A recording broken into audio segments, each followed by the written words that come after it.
హైదరాబాద్ శివార్లోని పసుమాముల్లో 3 రోజుల క్రితం యువకుడు అనుమానాస్పద మృతి కేసు మిస్టరీని ఛేదించారు పోలీసులు.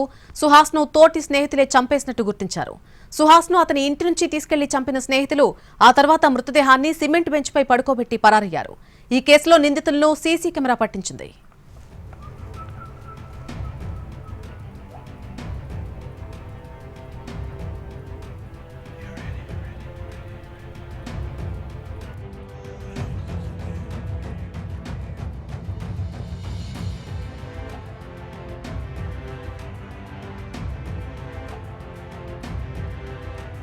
మూడు రోజుల క్రితం అర్ధరాత్రి 2 గంటల ప్రాంతంలో తన కొడుకు సుహాస్ను తీసుకెళ్లడానికి ఇద్దరొచ్చారని, వెళ్లొద్దని తన కొడుకును బ్రతిమాలినా వినిపించుకోలేదని తల్లి వాపోయింది.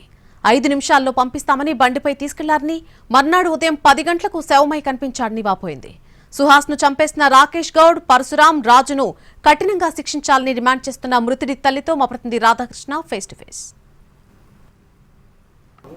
హైదరాబాద్ పసుమాముల దగ్గర 2 రోజుల క్రితం యువకుడి అనుమానాస్పద మృతి కేసును ఛేదించారు పోలీసులు. అతని తోటి స్నేహితులే అత్యంత దారుణంగా హత్య చేసినట్లు నిర్ధారించడం జరిగింది. ఈ కేసుకు సంబంధించి మనతో మాట్లాడడానికి యువకుడి తల్లితో పాటు వాళ్ళ కుటుంబ సభ్యులు అందరూ కూడా ఉన్నారు. ముందుగా వాళ్ళ అమ్మతోటి మాట్లాడదాం. అసలు ఏం చెప్పాలనుకుంటున్నారు, ఏంటమ్మా అసలు ఎందుకు సుహాస్ను ఇంత దారుణంగా చంపాల్సి వచ్చింది, ఏంటి అసలు?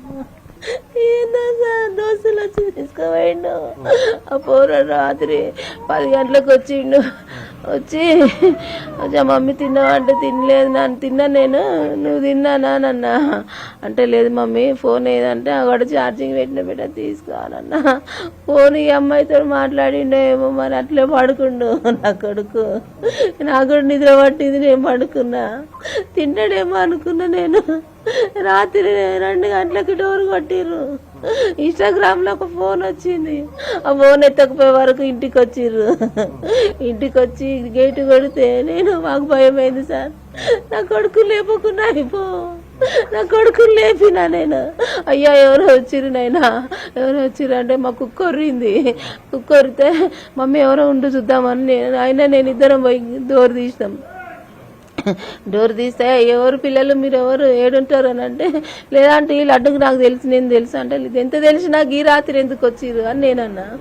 అంటే ఆంటీ కొంచెం మాట్లాడేది ఉంది అంటే, ఈ కుంట్లూరు దాకా పోతాము, పోయేసి వస్తాము, ఒక 2 నిమిషాలు రాదు, ఒక 5 నిమిషాలలో పంపిస్తాం ఆంటీ అన్నాడు.